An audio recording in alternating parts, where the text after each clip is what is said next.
नमस्कार, मैं उमाशंकर सिंह हूँ। आज आपके लिए लेकर आया हूँ बिहारी खबर का साप्ताहिक कार्यक्रम नया निजाम। आज का नया निजाम पूर्णतः समर्पित है हमारे अन्नदाता, हमारे जीवन का रक्षक, हमारे किसान भाई और उनके सार्थक आंदोलन पर। बिहारी खबर हमारे किसान भाइयों को अपना समर्थन देता है और उनके आंदोलन को नमन करते हुए नया निजाम के इस भाग को आगे बढ़ाता है।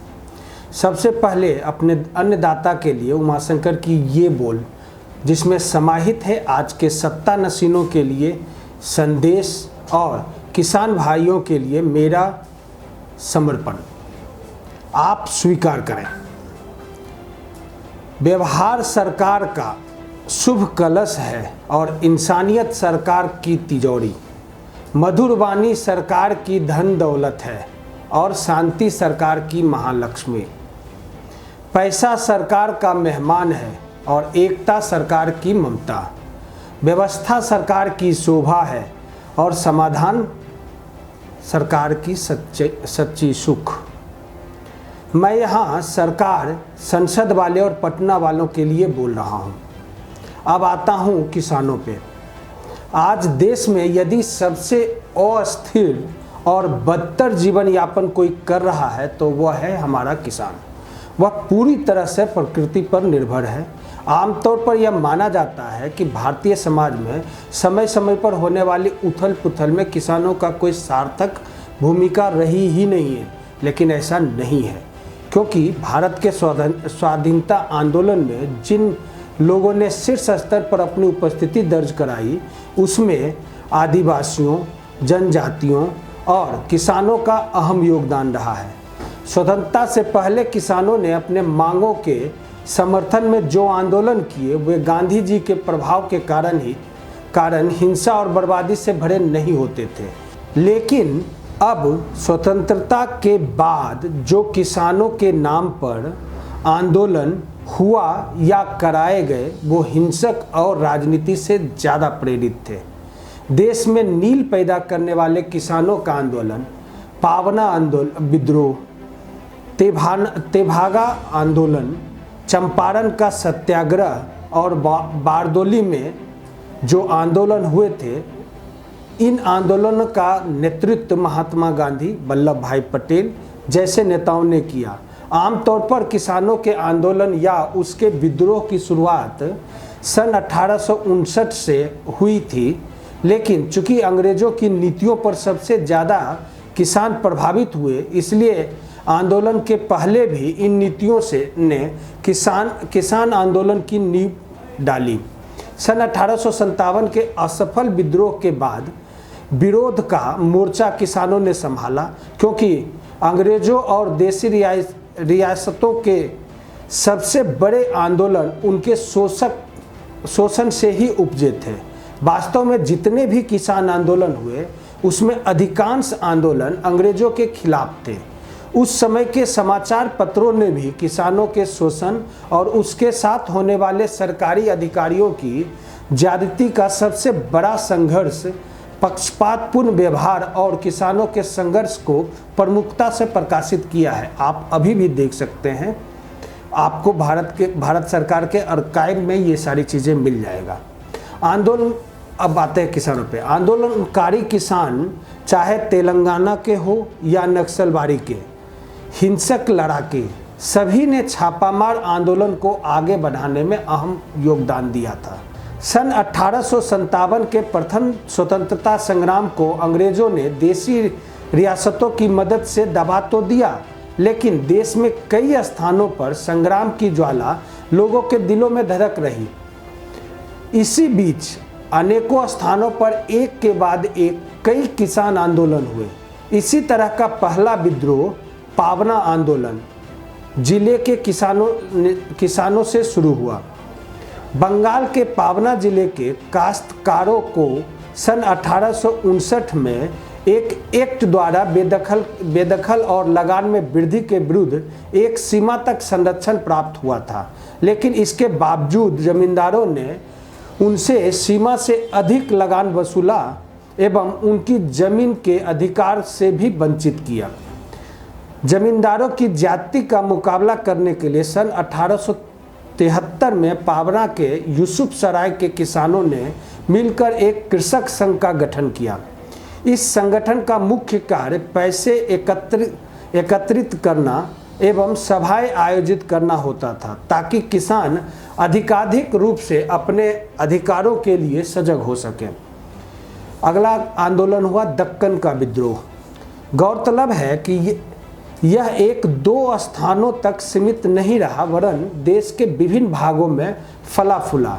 यह आग दक्षिण में भी लगी, क्योंकि महाराष्ट्र के पूना और अहमदनगर जिलों में गुजराती एवं मारवाड़ी साहूकार सारे हथकंडे अपनाकर किसानों का शोषण कर रहे थे।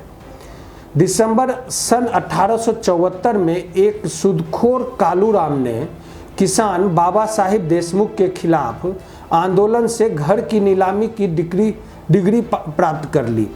इस पर किसानों ने साहूकारों के विरुद्ध आंदोलन शुरू कर दिया।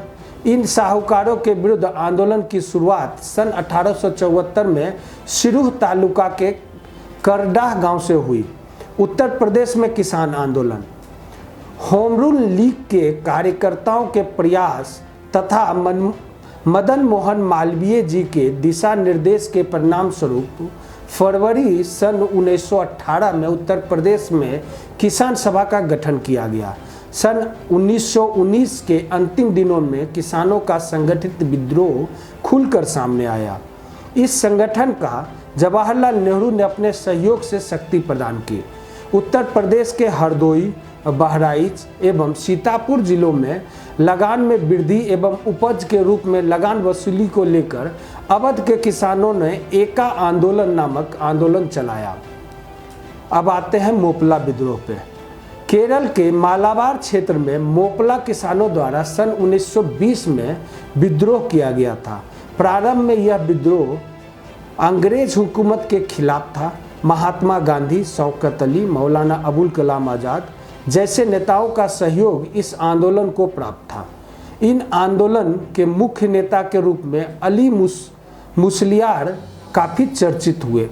सन 1920 में इस आंदोलन ने हिंदू मुस्लिम के मध्य सांप्रदायिक आंदोलन का रूप ले लिया और शीघ्र ही इस आंदोलन को कुचल दिया गया। कूका विद्रोह, कृषि संबंधित समस्याओं के खिलाफ अंग्रेज सरकार से लड़ने के लिए बनाए गए इस संगठन के संस्थापक भगत जवाहरमल थे।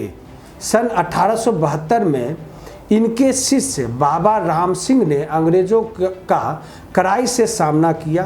कालांतर में उन्हें कैद का रंगून, अब जो यांगून बन चुका है, वहां भेज दिया गया, जहां पर सन 1885 में उनकी मृत्यु हो गई। रामोसी किसान का विद्रोह, महाराष्ट्र में वासुदेव बलवंत फड़गे के नेतृत्व में रामोसी किसानों ने जमींदारों के अत्याचारों के विरुद्ध ये विद्रोह किया।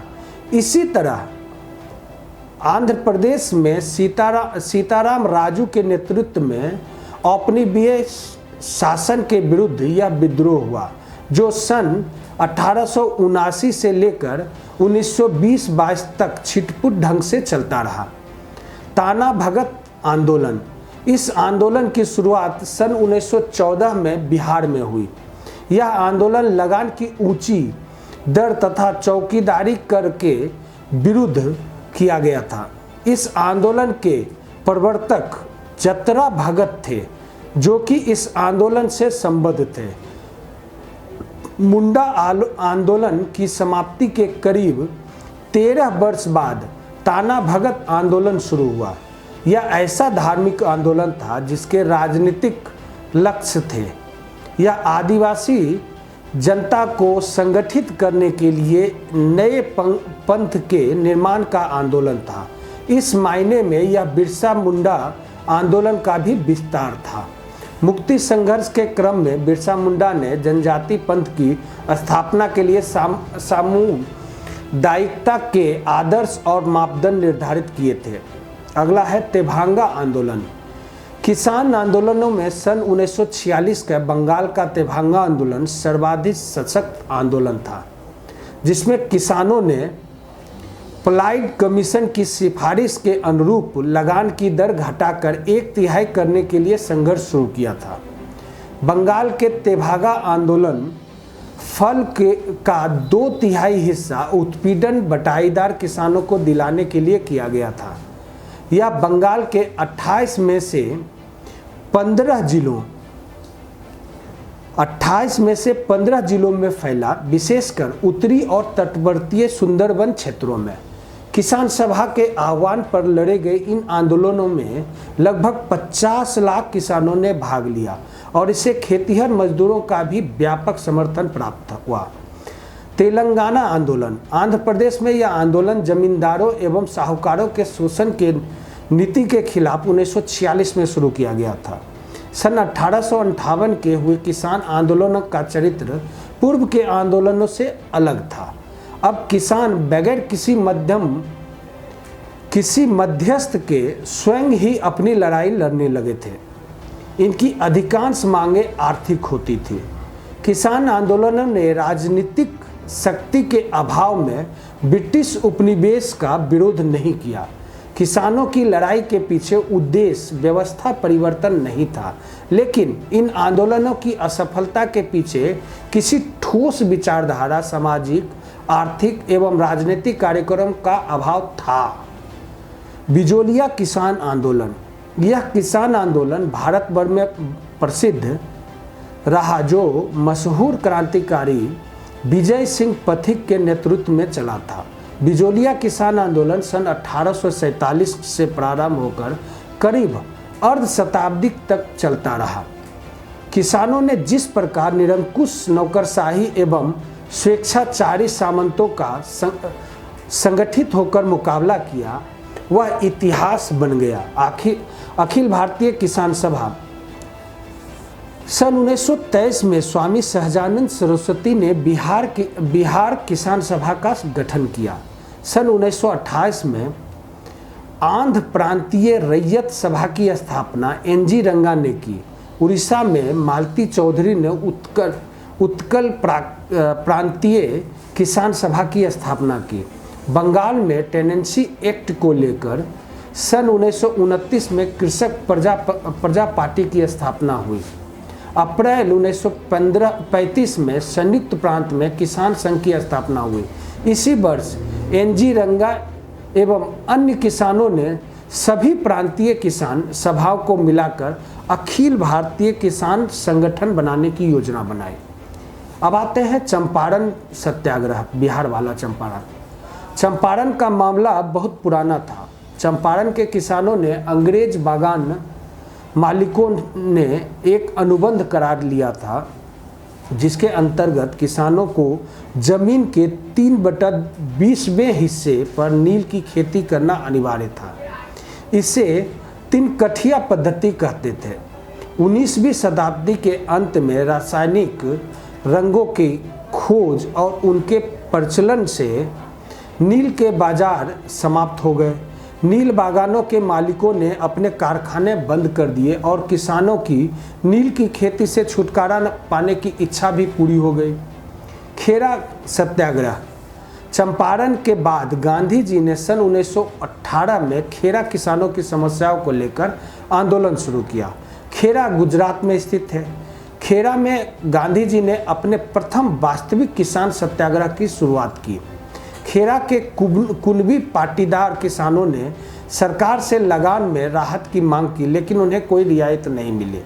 गांधी जी ने 22 मार्च 1918 को खेरा आंदोलन की बागडोर संभाली। अन्य सहयोगियों में सरदार वल्लभ भाई पटेल, इंदुलाल याग्निक थे। बारदोली सत्याग्रह। सूरत, गुजरात के बारदोली तालुका में सन 1988 में किसानों द्वारा लगान न अदायगी का आंदोलन चलाया गया। इस आंदोलन में केवल कुनबी पाटीदार जातियों में के भूस्वामी किसानों ने ही नहीं, बल्कि सभी जनजाति के लोगों ने हिस्सा लिया। आपने मुआवजा और घाटा के बारे में सुना ही होगा। ये नियति है, दोनों शब्द, मुआवजा और घाटा किसानों के साथ। आंदोलन तो आपने देख लिया, लेकिन अब उसकी व्यथा को भी देखिए। कोई भी कानून बनाने से पहले सरकार जी उनकी व्यथा पर जरूर नज़र डालिए, और ख़ासकर दो शब्दों पर, मुआवजा और घाटा। ये किसान का दैनिक शब्द है। दोनों एक दूसरे के पूरक भी है, एक के बगैर दूसरे की कल्पना नहीं कर सकते। खासकर किसान के मामले में एक को मार पड़ती है तो दूसरा बचते फिरता है, फिर भी कोई है जो इन दोनों के बीच पिसता है, वह है किसान। दो वक्त की रोटी देने वाला भगवान हमारे बीच मौजूद है, लेकिन हमें फुर्सत कहाँ कि हम उनके बारे में पूछे, हमसे क्या चाहता है ये भी पूछे। वह किसान अपने दर्द को बयान करने में कोई कसर नहीं छोड़ता। हम उसके दर्द को बेदर्द करने से भी पीछे नहीं हट पाते।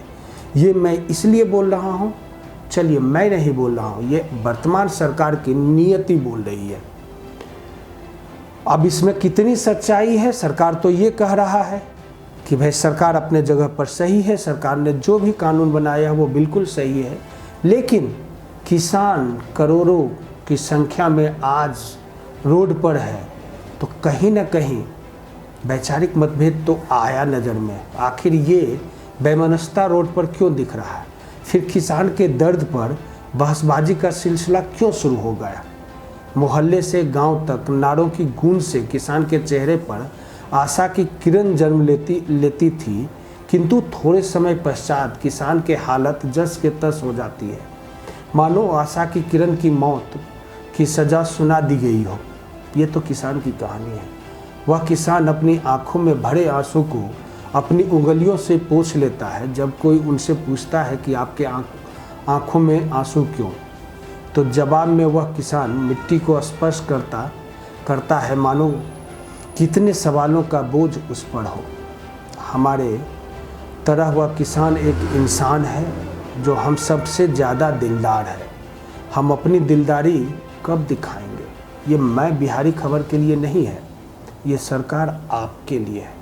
थोड़ा दिलदारी दिखाइए। अगर कोई कन्फ्यूजन है या समझदारी में दिक्कत है, या तो आपके साइड से या उनके साइड से, तो बैठकर इस समस्याओं का समाधान तो किया जा सकता है। कल जब बिहारी खबर किसानों के बीच में था और उसके दर्द को समझ रहा था, तो कहीं ना कहीं बिहारी खबर को एहसास हुआ कि सरकार और किसान के बीच में कम्युनिकेशन गैप है। राजनीति तो है ही, मत करिए राजनीति। अगर वो किसान अपना किसानी छोड़ दे तो आप भूखे मरेंगे। फिर आपके लिए कुर्सी खाना नहीं देगा। सोने का कुर्सी हो, चाहे पटना वाला हो चाहे दिल्ली वाला। आप दोनों से अनुरोध है कि विचार करें और किसान को उनकी स्थिति पर ना छोड़ें, उनके भविष्य के लिए कदम उठाएं। नमस्कार, आज के लिए इतना ही।